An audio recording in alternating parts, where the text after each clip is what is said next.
Bom, quase boa tarde, né, gente? Eu sou o Rodrigo, sou advogado do Instituto Sprinkler Brasil. Em nome do Instituto, primeiro quero agradecer o GSI, a professora Rosário, pelo convite da gente estar aqui conversando com vocês um pouco sobre o Instituto e um pouco sobre a Lei Kiss. Então, eu vou falar do que a Lei Kiss traz de obrigação para as várias partes envolvidas, e depois vou falar um pouco do trabalho que a gente vem desenvolvendo no Instituto. Uma coisa que é importante comentar com vocês antes da gente começar, porque tem uma convergência com a aprovação da Lei Kiss, é a filosofia do Instituto, né? O que a gente entende? A gente entende que a proteção contra incêndio ela é uma proteção da vida e da saúde dos ocupantes das edificações, ou seja, nosso objetivo não é a proteção do patrimônio, porque a gente entende que a proteção de patrimônio é uma preocupação do dono do patrimônio. Se ele não está preocupado, problema dele. A gente entende que a gente tem que proteger a vida e a saúde das pessoas que muitas vezes vão para dentro desses ambientes, ou para trabalhar, ou para consumir alguma coisa, ou para uma atividade religiosa, ou às vezes até para uma atividade obrigatória, uma atividade pública, e não tem consciência, muitas vezes, do risco que elas estão correndo. Por quê? Elas não são técnicos da área, como vocês, então a pessoa entra no ambiente e não sabe o risco que está correndo, ou até sabe o risco que está correndo, mas não tem condições de mudar aquela realidade. Por quê? Não tem condição de não ir para aquele local, ou não tem outros locais que ela possa ir que não tem o mesmo nível de risco. Então, por isso é que o ISB entende, e essa é a minha função lá no ISB, que isso é uma questão de interesse público, né? Isso muda muito a abordagem. Por quê? Se entende que é uma questão patrimonial, a intervenção do Estado ela é menor. Se entende que é uma questão de interesse público, a intervenção do Estado é necessária e é um dever. Então, isso leva à questão da Boate Kiss, né? A tragédia que todo mundo conhece. Para quem é da área, vocês que são muito mais especialistas tecnicamente do que eu, uma tragédia anunciada, porque, e aí a nossa avaliação, a legislação toda que existia, embora já tivesse avançado, ainda permitia algumas fragilidades, né? Então, tanto do ponto de vista da legislação, quanto do ponto de vista da fiscalização e implementação, existiam fragilidades, então, infelizmente, aquela tragédia ia acontecer em algum lugar do Brasil. Infelizmente, foi lá, né? Do jeito que essas duas aqui também, né? Ali está a foto do museu, né? Também são tragédias anunciadas, e com certeza vocês entram em vários edifícios. Depois que eu comecei a trabalhar com o assunto, eu também agora entro nos lugares e fico olhando.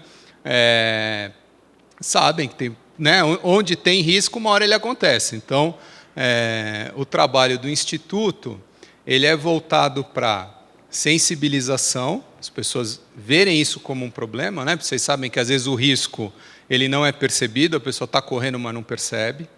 Não percebe a relação de causalidade entre a falta de prevenção e a ocorrência do sinistro. Educação, e aí não só educação ampla da população em geral, de questões básicas, mas especialmente educação técnica em relação ao incêndio, né? E aí vocês vão ver isso refletido no que eu vou falar sobre a Lei Kiss, e avanço normativo, né? Então, é isso que a gente trabalha no Instituto. Com base nisso, e o Instituto já existia antes da tragédia da Boate Kiss, a gente vem buscando interlocução com parlamentares, com membros do Poder Executivo, em nível federal, estadual, municipal, para fazer esse processo com eles, sensibilizar, explicar, mostrar a relação de causalidade e influenciá-los no sentido de avançar a normatização. Quando aconteceu a tragédia da Boate Kiss, o que para nossa infelicidade era um não assunto, virou um assunto, né? Por quê? Aconteceu a tragédia, vocês sabem, que mundialmente, não só aqui no Brasil, normalmente a legislação de incêndio, infelizmente, avança quando acontecem as tragédias, né, porque aí aquele assunto vira prioridade, né, porque o que acontecia antes? A gente ia conversar com as pessoas no Congresso, todo mundo concordava. Ah, não, realmente, prevenção, tal, mas ninguém dava prioridade, porque na cabeça das pessoas tinha outras prioridades mais urgentes e que iam sendo tratadas, e embora todo mundo concordasse, a gente acabava sempre ficando lá em segundo plano. Infelizmente aconteceu a tragédia, o assunto avançou. Então, eu vou passar para vocês primeiro quais foram os avanços da Lei Kiss, o que ela trouxe, que a gente vê como positivo. A gente também vê, talvez como vocês, ou muitos de vocês, que ainda tem outras coisas que poderiam e deveriam avançar, mas a gente vê essa lei como um marco importante, não só pelas obrigações que ela traz, mas também pela conscientização, sensibilização e educação que ela traz embutida nela mesma. E vocês vão ver que ela tem algumas medidas que são bastante estruturais e que a gente vê que vão gerar benefícios futuros mais duradouros. Então, o que a Lei Kiss ela traz? Qual o conteúdo principal dela? Ela trata de prevenção, né? Porque depois do problema ocorrido, que você tem morte, que você tem lesão corporal, aí você já tem lei que trata disso. Mas, em nível federal, a gente não tinha uma lei que abordava o perigo, né? Ela não abordava medidas mitigadoras do risco. Então, a Lei Kiss ela traz isso muito fortemente. Um ponto importante, ela é uma lei nacional, né? Isso é um debate que existe no setor, se isso é competência estadual, se é competência federal, se é competência municipal. Por quê? Nossa Constituição, quando ela faz atribuição de competências, ela cria conceitos muitas vezes sobrepostos, ou algumas vezes não muito claros. Então, por exemplo, competência municipal, está escrito lá na Constituição, assuntos de interesse local. Dependendo da sua argumentação, tudo pode ser ou não ser assunto de interesse local. Então, já vai um ponto de dúvida. Em relação à competência estadual, incêndio está dentro ou fora de segurança pública? Incêndio está dentro ou fora, e aí em nível federal, de proteção à vida e à saúde? É defesa civil? Não é defesa civil? É um fato da vida, que pode se enquadrar em várias dessas caixinhas, né? Então, teve essa discussão, se poderia haver uma lei federal tratando do assunto. Ao final, acabou se concordando que o fato incêndio ele afeta esses outros direitos fundamentais, saúde, vida, defesa civil. Então, houve um entendimento, que não foi fácil no Congresso, de que pode sim ter leis federais, leis estaduais, leis municipais, e mais ou menos como é no meio ambiente, vale o que for mais protetivo. Então, esse foi o primeiro paradigma que essa lei quebrou. Por que é importante que seja uma lei federal, né? E aí tem questões humanas e de mercado. A questão humana básica é a vida de todo brasileiro é tão importante quanto a do outro brasileiro. Então, não faz sentido eu ter um nível de proteção aceitável num estado e num município e não ser o mesmo nível no outro. Isso é mais ou menos básico. A segunda coisa a partir do momento que a legislação de proteção de incêndio ela cria deveres e obrigações para os proprietários dos imóveis, para os proprietários dos negócios, ela pode se tornar um fator de maior ou menor atração de investimentos. Então, se eu tenho níveis de proteções diferentes nos estados, e num determinado estado eu tenho um nível de proteção muito maior que nos outros, isso pode se tornar um desincentivo, né? Qual que é o problema disso? Além do problema em si, né, de que todo estado quer gerar renda e emprego e tudo mais, isso se torna um incentivo para que os atores sociais empurrem a proteção para baixo, né? Então, ser federal ela traz dois benefícios, esse benefício humano e o benefício de que todo o país passa a ter o mesmo nível de direitos e obrigações. Isso não vira um critério de decisão para os agentes econômicos em relação a estar no lugar A ou no lugar B. O que a gente percebe no Brasil é que, mesmo as disposições que não estão na lei federal, a gente vê que, inclusive por um esforço grande dos profissionais, dos corpos de bombeiro e tal, os estados eles vão tentando se nivelar mais ou menos por cima dentro do que a condição política permite, né? Então, por isso que a gente hoje não tem tantas diferenças entre os estados, mas do ponto de vista estrutural, se não fosse uma lei federal, poderia, né? Então, por isso que é um paradigma importante. E a lei ela trata de prevenção, trata de informação, e aí eu vou detalhar isso mais para vocês, de educação e de responsabilização, né? Responsabilização tanto dos atores privados quanto dos atores públicos que estão envolvidos com aumentar ou diminuir esse risco. Legal? Até aqui? Então vamos lá, diretamente para o que a lei trata. Eu acho que muitos de vocês já devem estar por dentro disso, porque no final se aplica às profissões de vocês, mas eu vou tratar aqui só para a gente estar todo mundo no mesmo nível de informação e dar uma aquecida para a discussão que a gente vai ter depois. A primeira coisa, e aí vai muito nessa linha que eu falei para vocês de proteção do ocupante, a quais imóveis se aplica a Lei KISS? Ela se aplica a todos os imóveis que tenham ocupação simultânea ou potencial igual a 100 pessoas, né? Ou seja, qualquer imóvel que comporte 100 ocupantes, ele está sujeito às obrigações que traz a Lei KISS. Por que 100? Né? Porque não é 50, 1.000, 200, e eu participei bastante da discussão lá no Congresso. Foi um número negociado. Na verdade, houveram argumentos de que, num ambiente com potencialmente menos pessoas, né?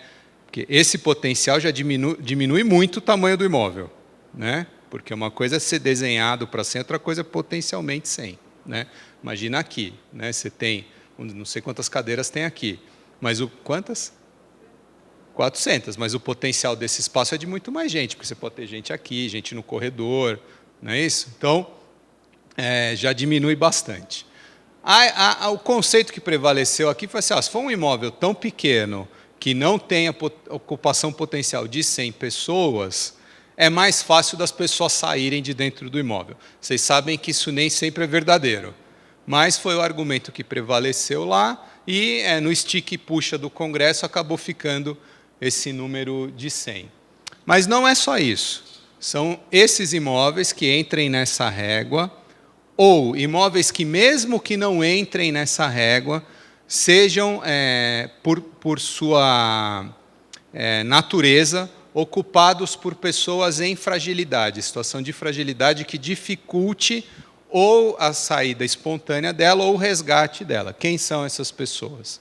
Idosos, crianças ou pessoas com dificuldade de locomoção. Isso aqui, por exemplo, coloca todas as creches na régua, não importa o tamanho. Todos os hospitais, todas as clínicas, casas de repouso, todos esses lugares, independentemente do tamanho, têm que cumprir com essas obrigações. E faz todo sentido, né? Partindo do conceito que o objetivo é proteger as pessoas, não importa o imóvel, importa quem está lá dentro. Então, por isso que o critério é esse. Ou que contenham em seu interior grande quantidade de material de alta inflamabilidade. Quando a gente fala isso aqui, todo mundo fala, loja de fogos, né? Porque é óbvio, mas não é só isso, está cheio de lugar que é cheio de material altamente inflamável. Eu trabalho no escritório de advocacia, está cheio de papel lá dentro, a gente tem um arquivo enorme. Então, e aí, óbvio que tecnicamente vocês vão discutir isso e as normatizações regulamentadoras, as instituições normativas, legislação estadual, municipal, vão detalhar mais esses conceitos aqui, mas, lógico, dentro da técnica. Não adianta uma normatização vir e tratar de uma coisa que tecnicamente é óbvia para qualquer um de vocês, que não faz sentido. Porque aí está indo indiretamente contra o que a lei determinou, a lei federal. Então, é isso. Quem são os atores afetados por essa lei? Quem tem que ter isso na cabeça? Bombeiros, serviços técnicos municipais, engenheiros e seus conselhos, né, porque depois eu vou mostrar, a lei trata de conselhos também, arquitetos e seus conselhos, os estabelecimentos e os proprietários dos imóveis. Todo mundo aqui tem que se preocupar com isso. Lá para frente, eu vou falar um pouquinho mais, eu vou dar um spoilerzinho do que vai ser falado no Congresso, que é responsabilidade civil e criminal, mas todo mundo aqui tem que ter isso na cabeça. Legal? Quais são as obrigações diretas que a Lei CRIS traz? Em relação à prevenção, ela coloca que a prevenção de incêndio é condição para execução de projetos artísticos, culturais, esportivos e científicos que envolvam incentivos fiscais da União. O que significa isso? No processo de concessão de benefícios, seja tributário, seja financiamento, qualquer tipo, tem que ter uma análise, né?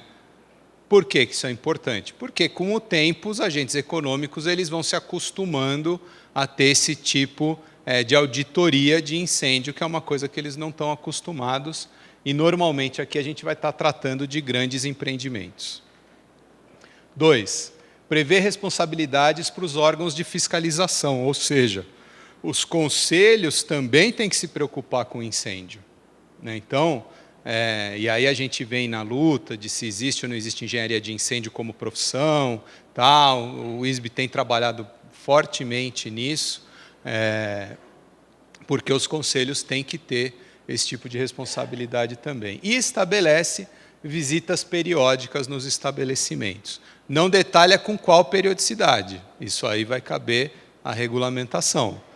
Porém, permite que a visita seja periódica, independentemente do alvará, né? Ou seja, eu posso ter o alvará com um determinado período de validade e fazer visitas intermediárias. Isso aqui na regulamentação pode ser definido, inclusive, por tipo de atividade, por tipo de imóvel, por uma análise de risco, de periculosidade, probabilidade, impacto de incêndio, enfim.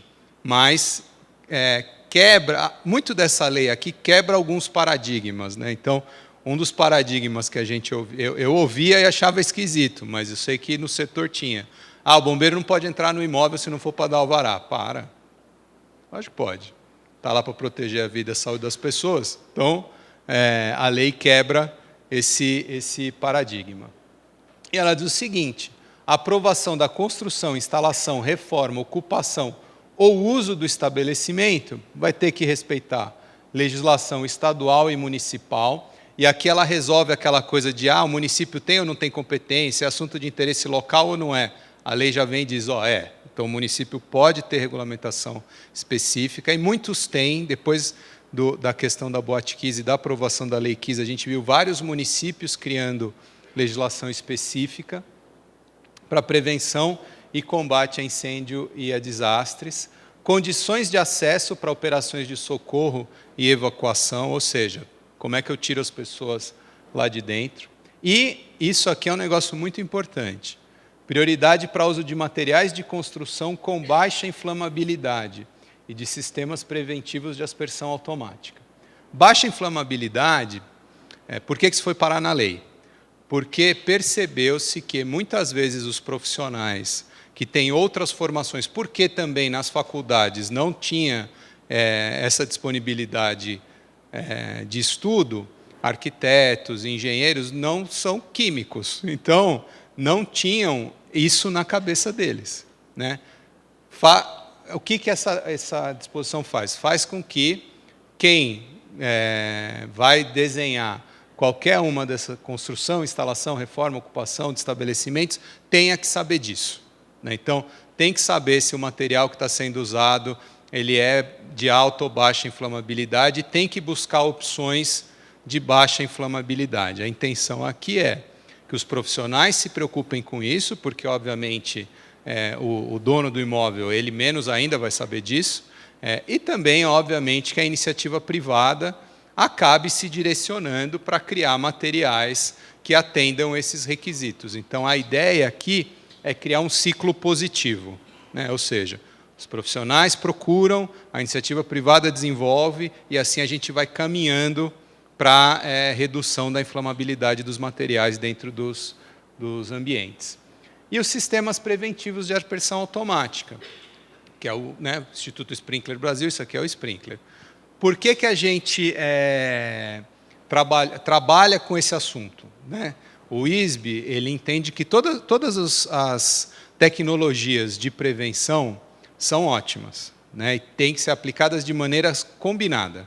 Mas, como não dava para o ISB tratar de todos os assuntos com a mesma proficiência, o entendimento foi de que o sprinkler, como ele é disparado automaticamente, não depende de intervenção humana, é uma tecnologia reconhecida para combater o início do incêndio. Era uma tecnologia importante, a gente conversou com os interlocutores falando disso, e acabou sendo reconhecida essa importância. E demais exigências que sejam fixadas no laudo de avaliação que é realizado pelos bombeiros, ou, quando não há bombeiro na municipalidade, pelos técnicos do serviço municipal, em convênio com os bombeiros, né? Porque vocês sabem também, não é todo município do Brasil que tem corpo de bombeiros. Então, quando não tem, existe a obrigação de que o serviço técnico municipal seja capacitado para fazer esse tipo de avaliação. Por que é importante criar esse tipo de obrigação? Porque, anteriormente, quando não existia essa obrigação para o serviço técnico municipal, a defesa dos servidores do município era muito fácil. Eu falava, bom, não sei fazer, eu não faço, não sei fazer, não tem bombeiro, o problema não é meu, né? A lei quis dizer, não, é seu sim. Se você não tem gente capacitada, capacite, né? Por quê? Interesse público, proteção da vida e da saúde. O que mais? Esse laudo de avaliação, ele poderá exigir medidas adicionais, personalizadas, ou seja, também a gente sai da cultura do checklist, né? Por quê? Qual a cultura do checklist? Eu olho a norma lá. Cumpriu, liberei, né? Não é isso que se espera de técnicos capacitados e habilitados. O que se espera é uma análise holística do ambiente, da ocupação, dos materiais, de tudo que está lá dentro, com o objetivo de proteger as pessoas. Então, esse laudo que vai ser feito pelos bombeiros ou pelos profissionais técnicos municipais, ele pode exigir a existência de bombeiros civis, definir a quantidade de bombeiros civis que tem que ter lá, e ou outros funcionários, que aí outros funcionários pode ser socorrista, pode ser o que o avaliador achar que é importante para garantir a vida e a saúde das pessoas naqueles ambientes. E aí ele fala, certificado por cursos oficialmente reconhecidos. É lógico que as pessoas que forem fazer isso também têm que ter uma validação para fazer isso. Ou seja, sai do interesse empresarial do dono do estabelecimento e você vê uma intervenção do Estado cada vez maior no assunto. E outros requisitos de segurança, levando em conta a capacidade e estrutura física do local, o tipo de atividade no local e sua vizinhança. Isso aqui é interessante também, né? Porque, de novo, se eu estou pensando em interesse público, não adianta eu pensar só naquele imóvel. Tem que pensar, aquele imóvel, o que tem em volta daquele imóvel? O objetivo aqui é proteger todo mundo, é proteger, né? Se eu estou, vamos dizer assim, eu sou um estabelecimento pequeno que não tem lá os 100 ocupantes e não tem nenhuma pessoa em fragilidade, né, mas é parede e meia com a creche, né, com o hospital. Isso tem que ser levado em consideração. Não adianta, não, mas o meu imóvel não tem. Não, espera aí, mas do lado tem. Então não adianta. Temos que pensar nisso também. E os riscos à incolumidade física das pessoas, que é tudo isso que eu falei. A questão do serviço público municipal, que eu já falei, e constatadas irregularidades, a possibilidade de aplicação de sanções administrativas. Quais? Advertência, multa, interdição ou embargo, né? E aqui, o de baixo. em que situações de alto risco o estabelecimento será imediatamente interditado, né? Então, esse poder de interdição, os vistoriadores, seja Corpo de Bombeiros, ou seja, autoridade municipal, têm. E não é só um poder, é um poder-dever, né? Ou seja, viu a situação de risco, tem que tomar a decisão. Porque se eu não tomar a decisão, eu viro copartícipe da catástrofe, né? Então, não é só um poder, é um poder/dever. Ok? Além disso, o que mais que a lei traz? Ela traz a obrigatoriedade de informações para inteligência e para avaliação de um ponto de vista estratégico nacional. Ela aborda já um problema que vocês sabem que existe, tem bastante gente aqui do Corpo de Bombeiro, que é dados, né? Então, como é que você consegue ter uma base de dados nacional, que os dados sejam coletados de maneira organizada, metódica, da mesma forma, e que você consiga olhar os pontos de risco no território nacional conforme a mesma escala, e você poder tomar decisões de intervenção ou de investimento mais estratégicas. Isso vocês sabem que hoje ainda não existe, né? Já tem a previsão na lei, mas não foi implementado. O ISB está trabalhando num outro projeto de lei que foi criado com o mesmo objetivo, mas para dados criminológicos. E quando a gente avaliou o projeto de lei, falou, está prevendo aqui dano à vida e à saúde por crime, mas e cadê o incêndio? E aí a gente também está propondo que essa geração de dados se torne obrigatória para as autoridades públicas. E aí essa coleta de dados não é só do Corpo de Bombeiros, né? Do Corpo de Bombeiros, da Polícia, dos serviços de saúde, todo mundo que tiver acesso ao tipo de informação, ou da causa, ou do sinistro mesmo, ou das suas consequências, né? Porque vocês também sabem que esse tipo de acidente acaba no SUS, né? Porque a pessoa que sofreu ali o dano físico, ela vai acabar no sistema de saúde, né? Então, o sistema de saúde ele também consegue capturar essa informação e é mais uma iniciativa também para melhorar a performance do sistema de saúde, evitar que essas coisas aconteçam.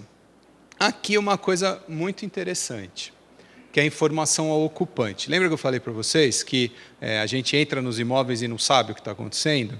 A lei aqui ela tenta tratar desse assunto. Ela diz o seguinte, que o Poder Público Municipal ou o Corpo de Bombeiros, conforme o caso, manterão disponíveis na internet todos os alvarás e licenças de funcionamento. Não só isso, como também o andamento dos requerimentos, né? Então, teoricamente, isso também, ao que eu sei, não está implementado em todos os lugares. Você deveria poder, vou entrar num estabelecimento. Legal, se eu tiver interesse nisso, eu entro lá e vejo se aquele estabelecimento, por exemplo, vou trabalhar numa fábrica, vou ser empacotador num supermercado. Vou lá todo dia, né? Quero saber se aquele ambiente é seguro para eu trabalhar ou não. Deveria poder entrar lá na internet e localizar. Além disso, os estabelecimentos que tenham sites na internet também têm a obrigação, e isso ninguém coloca, de colocar lá o número do alvará. Deveria ter em todos os sites. Todo estabelecimento que tem site deveria ter. Hoje ainda não tem. Além disso, isso tem, né, na entrada dos estabelecimentos, tem que ter lá o alvará e a capacidade máxima de pessoas daquele ambiente, e, obviamente, ela tem que ser respeitada. Em relação à educação.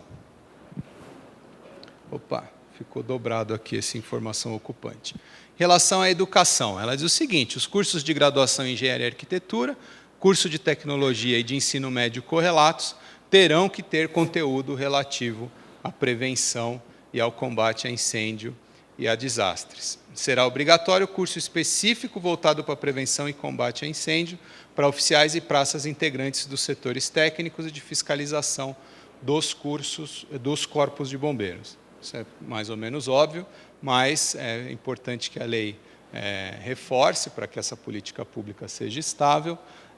E nos cursos de engenharia e arquitetura, a gente também tem lutado para que as universidades cada vez mais passem a oferecer essa matéria dentro dos cursos que já tem. Diferente de dizer que tem que ter um curso específico de engenheiro de incêndio, né? Aí já é um outro salto. Por enquanto, a gente tem trabalhado para que todas as faculdades incluam essa matéria na sua grade curricular. Por óbvio que para a faculdade poder ter essa matéria na grade curricular, ela tem que ter professores habilitados a lecionar essa matéria. E isso tem sido o maior desafio. O que a gente já conseguiu foi trabalhando com o CNPq, que o CNPq considere a proteção contra incêndio, engenharia de incêndio, como uma área do conhecimento. Por que isso é importante? Porque esse é o primeiro passo para poder gerar bolsas de estudo. Então, a partir do momento que o CNPq reconhece, passa a ser possível aplicar bolsa de mestrado, bolsa de doutorado, iniciação científica, para essa área do conhecimento específico. Antes dava, mas tinha que encaixar em outra área, tal. Agora já ficou mais fácil. Então, a gente tem trabalhado com o CNPq para isso. Em relação à responsabilização, a lei diz lá, incorre em improbidade administrativa o prefeito municipal que deixar de tomar as providências necessárias ao planejamento urbano municipal, observando normas especiais de prevenção e combate a incêndio, no prazo de 2 anos após a aprovação da lei. A lei foi aprovada em 2017, está contando o prazo. Então, qual o problema esse dispositivo? Ele é um pouco problemático. Por quê? Nem tudo depende só do prefeito, né? Muita coisa tem que aprovar na Câmara de Vereadores.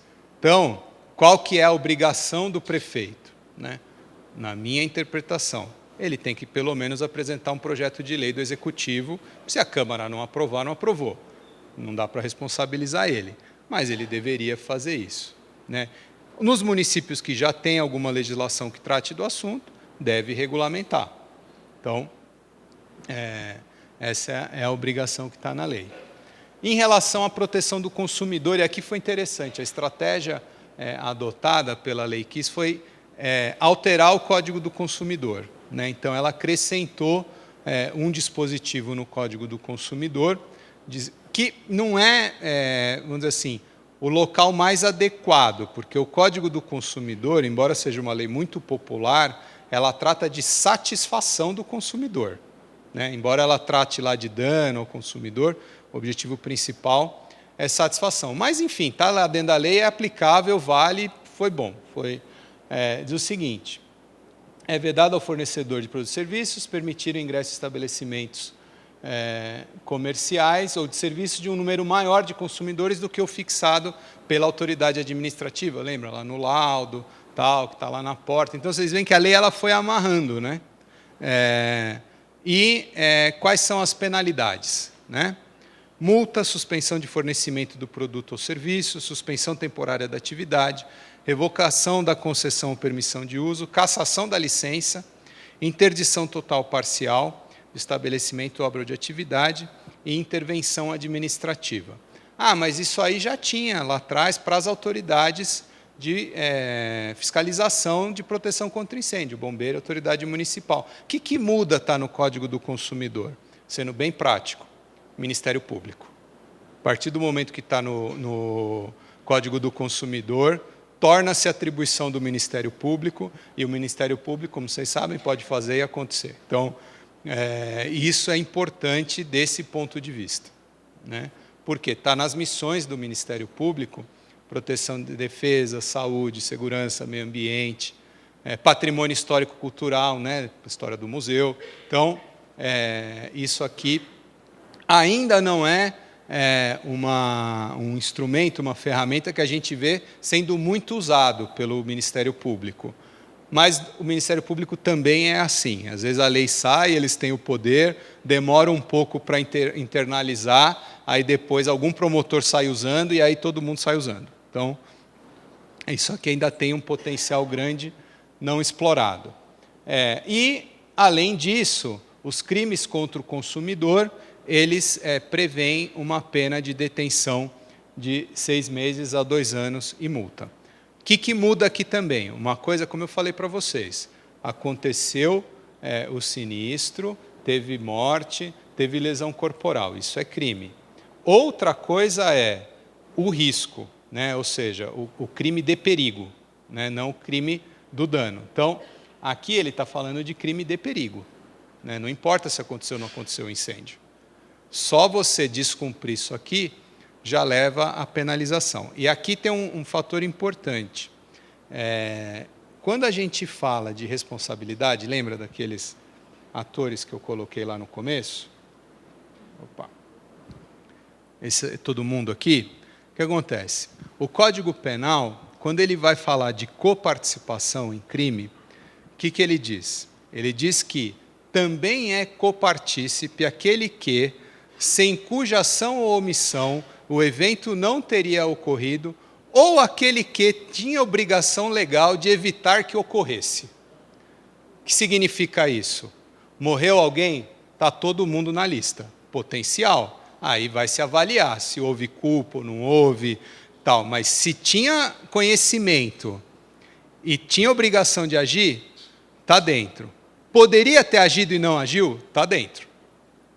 Ah, lógico, isso aí vai para o judiciário, tem 1 milhão de debates e tal, nanana. Sim, mas potencialmente todos os atores estão interligados e estão envolvidos.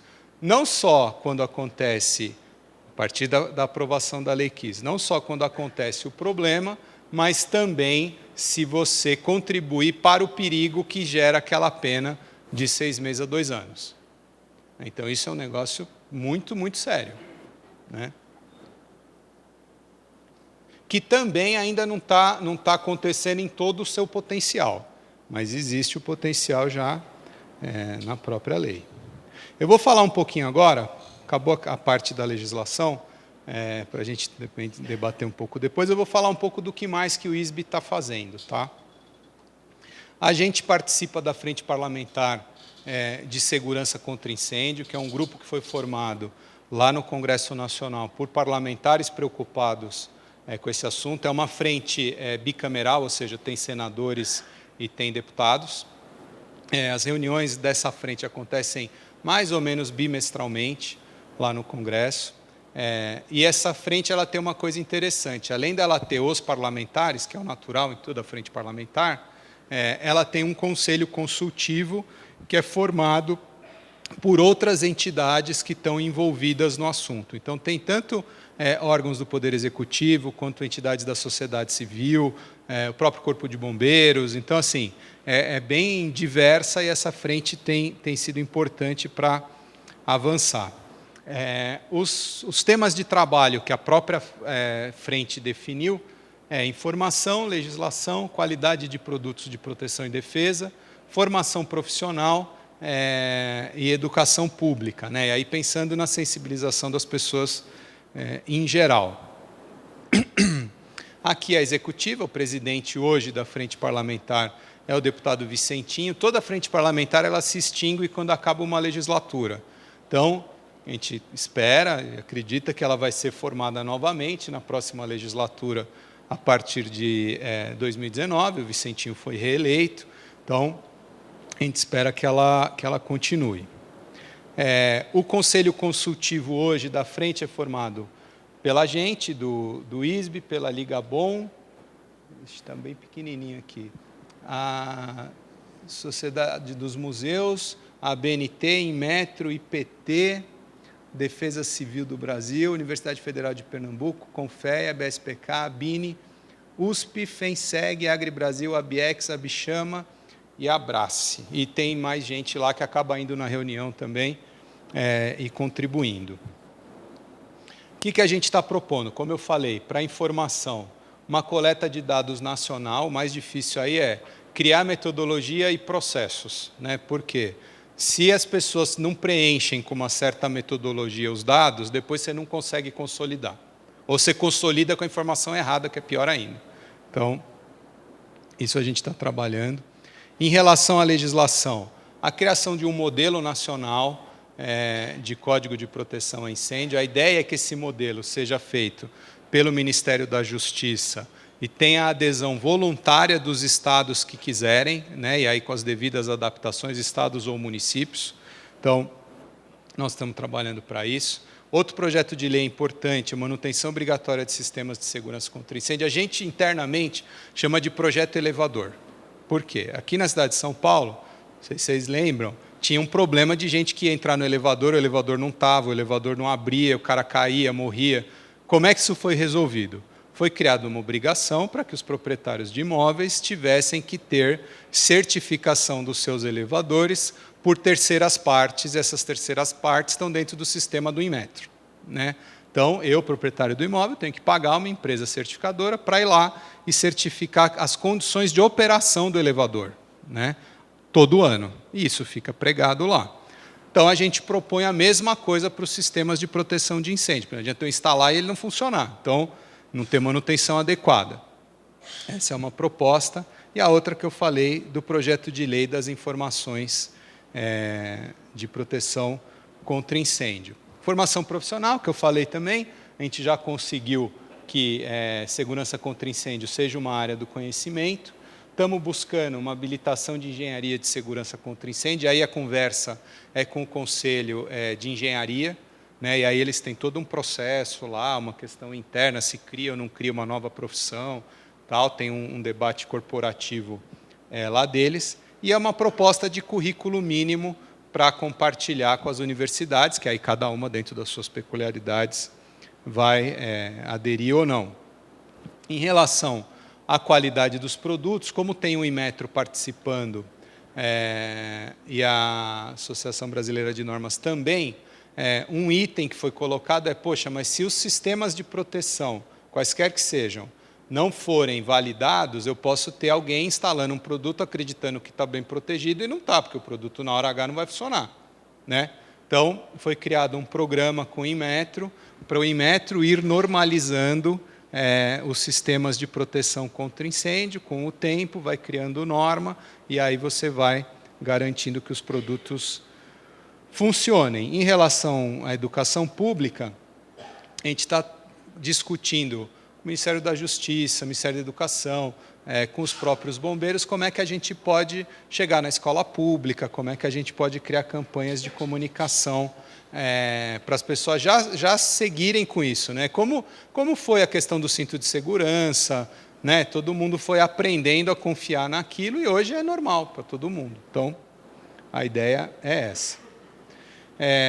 Outra coisa, aqui acabou da frente parlamentar, em relação ao ISB, a gente tem o prêmio ISB todo ano. O prêmio ISB ele tem como objetivo gerar publicações sobre o assunto, e aí no caso do ISB é sobre proteção de incêndio usando sprinklers, né? E a gente já está na 6ª edição, já foram publicados, cada edição publica 3 trabalhos, os 3 melhores trabalhos, né? Então já foram publicados 15, estão disponíveis no site, estão disponíveis a requerimento também.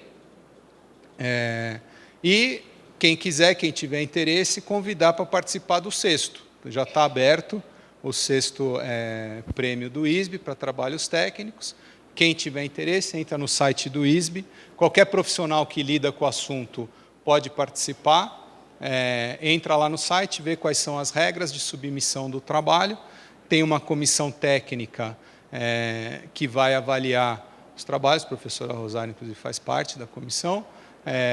E aí os vencedores têm esse benefício de ter o livro publicado e tem mais algumas coisinhas lá também. Legal? Então, é isso, gente. Acabou meu tempo. Obrigado pela atenção de vocês.